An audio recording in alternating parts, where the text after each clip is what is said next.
Assalamualaikum warahmatullahi wabarakatuh. Salam sejahtera bagi kita semua. Di video ini, Ibu akan menerangkan mengenai kesetimbangan kimia secara mendalam.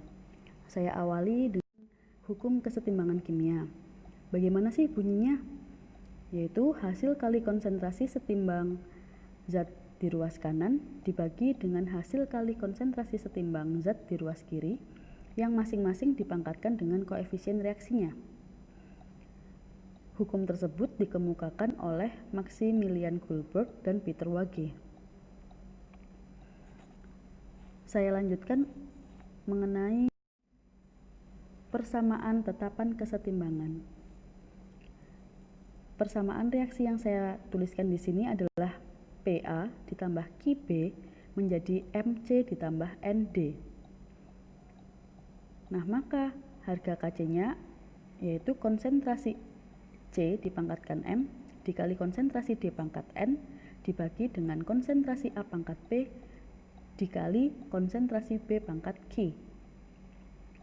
Untuk kesetimbangan yang berdasarkan konsentrasi hanya dipengaruhi oleh zat yang berfase gas dan juga larutan. Sedangkan untuk zat yang berfase padat dan cairan tidak termasuk dalam perhitungan. Kenapa? Karena konsentrasinya selalu tetap atau konstan. Saya langsung masuk ke contoh soal. Dalam ruang yang bervolume 2 liter dan temperatur tertentu, terdapat kesetimbangan 2A gas ditambah 3B gas menjadi C gas dan 3D gas. Setelah kesetimbangan, ternyata terdapat 0,4 mol A, 0,2 mol B, 0,3 mol C, dan 0,4 mol D.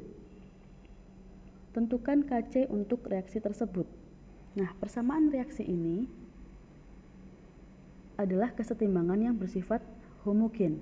Kenapa? Karena zatnya sama, yaitu gas. Kita harus mencari dulu bagaimana rumus Kc-nya. Maka kita peroleh di sini Kc sama dengan konsentrasi C pangkat 1 dikali konsentrasi D pangkat 3 dibagi konsentrasi A pangkat 2 dikali konsentrasi B pangkat 3. Nah, di sini harus dalam bentuk konsentrasi, sedangkan di soal tadi masih diketahui dalam bentuk mol. Maka kita harus mencari konsentrasinya satu persatu. Konsentrasi atau molaritas rumusnya ingat? Ya, benar. Molaritas sama dengan N per V. Maka kita hitung satu persatu. Konsentrasi A 0,4 mol dibagi 2 liter yaitu 0,2 mol per liter. Kemudian konsentrasi B 0,2 mol dibagi 2 liter menjadi 0,1 mol per liter. Konsentrasi C 0,3 mol dibagi 2 liter adalah 0,15 mol per liter. Lalu yang terakhir konsentrasi D 0,4 mol dibagi 2 liter menjadi 0,2 mol per liter. Nah, harga-harga inilah yang kita masukkan ke rumus Kc. Maka kita substitusikan ke rumus tadi 0,15 dipangkatkan 1 kali 0,2 pangkat 3 dibagi 0,2 pangkat 2 kali 0,1 pangkat 3. Nah, ketemunya adalah 30. Untuk soal ini, semoga paham ya. Saya lanjutkan ke tetapan kesetimbangan yang berdasarkan tekanan atau Kp. Nah, bedanya di sini adalah yang terlibat hanya yang berfase gas. Jadi Kp itu sama dengan tekanan parsial C pangkat M dikalikan tekanan parsial D pangkat N dibagi tekanan parsial A pangkat P dikali tekanan parsial B pangkat Q. Ingat ya, harus yang berfase gas. Saya beri contoh yang ketika saya memiliki persamaan reaksi N2 gas ditambah 3H2 gas menjadi 2NH3 gas. Karena semuanya berfase gas, maka semuanya juga masuk dalam perhitungan Kp.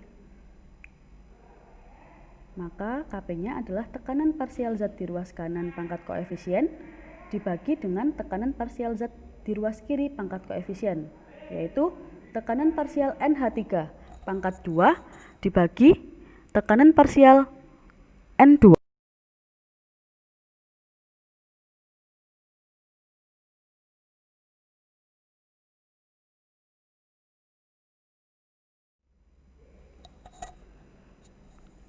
Pada suhu tertentu, dalam ruang tertutup yang bertekanan 10 atm, terdapat dalam keadaan setimbang 0,3 mol gas SO2, 0,1 mol gas SO3, dan 0,1 mol gas O2 dengan persamaan reaksi seperti itu. Nah, bagaimana cara menentukan Kp-nya? Kita lihat, zatnya semuanya berfase gas, maka semuanya masuk dalam perhitungan. Bagaimana tetapan Kp-nya? Tekanan parsial zat di ruas kanan dipangkatkan koefisien dibagi dengan tekanan parsial zat di ruas kiri dipangkatkan koefisien. Maka kita peroleh tekanan parsial SO2 pangkat 2 dikali tekanan parsial O2 dibagi tekanan parsial SO3 dipangkatkan 2. Nah, kita harus mencari dulu tekanan parsial masing-masing gas tersebut. Caranya, kita tentukan mol totalnya, yaitu 0,3 mol ditambah 0,1 mol ditambah 0,1 mol, yaitu 0,5 mol. Sedangkan tekanan totalnya adalah 10 atm. Nah, untuk mencari masing-masing tekanan parsial, maka kita tinggal gunakan perbandingan saja. Maka contohnya di sini adalah tekanan parsial SO3. Molnya SO3 dibagi mol total dikali tekanan total, yaitu 0,1 mol dibagi 0,5 mol dikalikan 10, ketemunya adalah 2. Tekanan parsial gas O2, maka molnya O2 dibagi mol total dikali tekanan total, yaitu 0,1 dibagi 0,5 dikali 10, yaitu 2.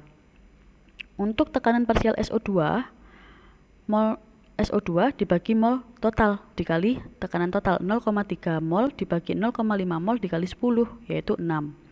Nah, tekanan parsial ini yang kita masukkan ke rumus Kp. Maka kita dapatkan 6 pangkat 2 dikalikan 2 dibagi 2 pangkat 2. Hasilnya adalah 18 atm. Paham ya?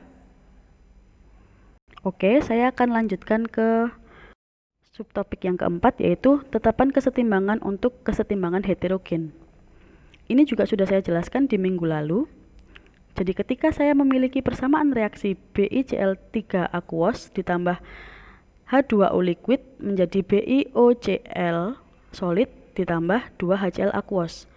Ketika menentukan Kc, yang masuk dalam perhitungan hanya yang berfase aqueous dan gas. Maka dalam hal ini yang termasuk dalam perhitungan adalah BiCl3 dan juga HCl. Hasilnya bagaimana? Konsentrasi zat di ruas kanan pangkat koefisien dibagi dengan konsentrasi zat di ruas kiri. Kita peroleh Kc sama dengan konsentrasi HCl pangkat 2 dibagi dengan konsentrasi BiCl3. Oke, sampai di sini masih paham ya? Baik, saya yakin kalian semuanya paham dengan penjelasan Bu Luki. Saya lanjutkan untuk topik yang terakhir, yaitu hubungan Kp dengan Kc. Nah, tekanan parsial gas itu tergantung pada konsentrasi. Dari mana kita dapatkan pernyataan tersebut? Itu dari gas ideal. Persamaan gas ideal yaitu P dikalikan V itu sama dengan N dikali R dikali T. Maka P sama dengan N per V dikalikan R dikalikan T.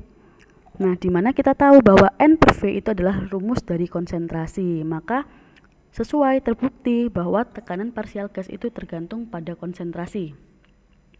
Nah, ketika persamaan ini diturunkan, maka kita akan peroleh persamaan Kp sama dengan Kc kali RT pangkat delta N. Delta N-nya itu apa? Selisih jumlah pangkat pembilang dengan jumlah pangkat penyebut. Nah, supaya kalian lebih paham lagi, saya akan tunjukkan contoh soal hubungan KP dengan KC sebagai berikut. Nilai KC untuk reaksi kesetimbangan PCl5 gas menjadi PCl3 gas dan Cl2 gas pada suhu 191 derajat Celcius adalah 3,26 kali 10 pangkat min 2 molar. Tentukan nilai Kp pada suhu tersebut. Kita masukkan ke rumus Kp sama dengan Kc dikali R dikali T pangkat delta N. Bu, R itu apa? R itu adalah tetapan Raoult, sedangkan T itu adalah temperatur. Nah, di sini untuk temperatur harus dalam satuan internasional yaitu Kelvin. Sedangkan R karena dia adalah ketetapan, maka dia sudah ada nilainya yaitu 0,082 liter atm per mol Kelvin. Kita masukkan semua angkanya ya. 3,26 kali 10 pangkat min 2 mol per liter dikalikan dalam kurung 0,082 liter atm per mol Kelvin dikali 464 Kelvin dipangkatkan 1 ditambah 1 dikurang 1. Oke, kita bahas untuk yang 464 Kelvin. Dapatnya dari mana, Bu? Oke, ini adalah konversi dari derajat Celcius menjadi Kelvin, yaitu 191 derajat Celcius ditambah 273 Kelvin menjadi 464 Kelvin. Kemudian untuk pangkat 1 ditambah 1 dikurang 1.